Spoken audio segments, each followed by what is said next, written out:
En fait, la démarche EFC, moi j'étais resté sur une démarche EF, économie de la fonctionnalité. La coopération, je ne connaissais pas parce que c'est un terme plutôt francophone. Moi j'étais sur la partie anglophone, c'est-à-dire comment finalement sortir d'un marché de vente de biens pour passer en fait à un marché de location. C'est-à-dire comment en fait on travaille sur la performance d'usage plutôt que de travailler sur bêtement, vous avez un besoin, on le remplit comme ça et on gère que du volume. En termes de questionnement, c'est surtout en fait plutôt comment réaligner et réagencer une intuition.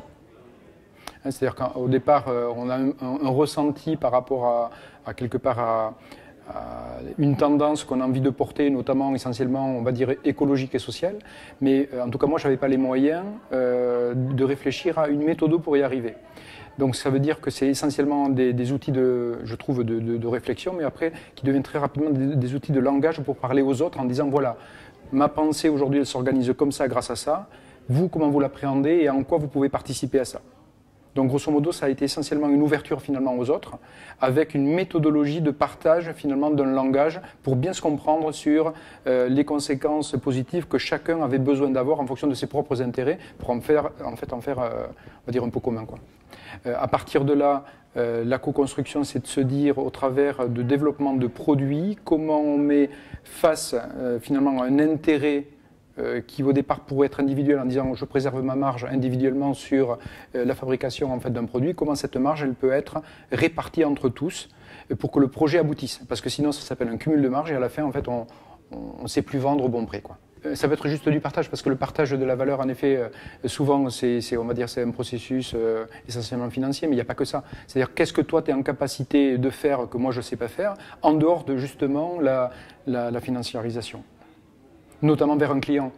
Parce qu'on parle beaucoup plus de confiance, on va parler beaucoup plus d'engagement, on va parler beaucoup plus finalement de solidarité entre nous, de telle manière à ce que le projet puisse sortir.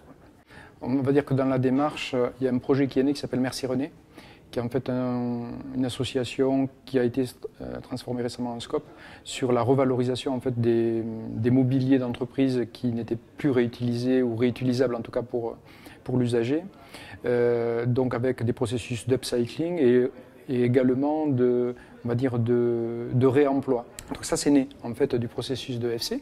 Aujourd'hui Merci René c'est une scope de 2 collaborateurs avec 7 ou 8 bénévoles. Et l'idée, en fait, c'est au fur et à mesure de les intégrer. Et ensuite, au travers du projet d'Esther, ça a été un changement un petit peu aussi d'évolution du modèle, notamment par rapport à ce qu'on évoquait sur ces notions de négoce, achat-revente, vers quelque chose d'un peu plus long, d'un peu plus sensible, qui va nous permettre de développer en fait des offres de produits d'ici 1 mois ou 2, en garantissant en fait, des installations au moins 20 ans. C'est-à-dire qu'on va garantir une performance d'usage ou une utilisation en termes de confort pour en fait, nos clients qui sont essentiellement des entreprises dans le confort ou la qualité de vie de leurs collaborateurs pendant au moins 20 ans.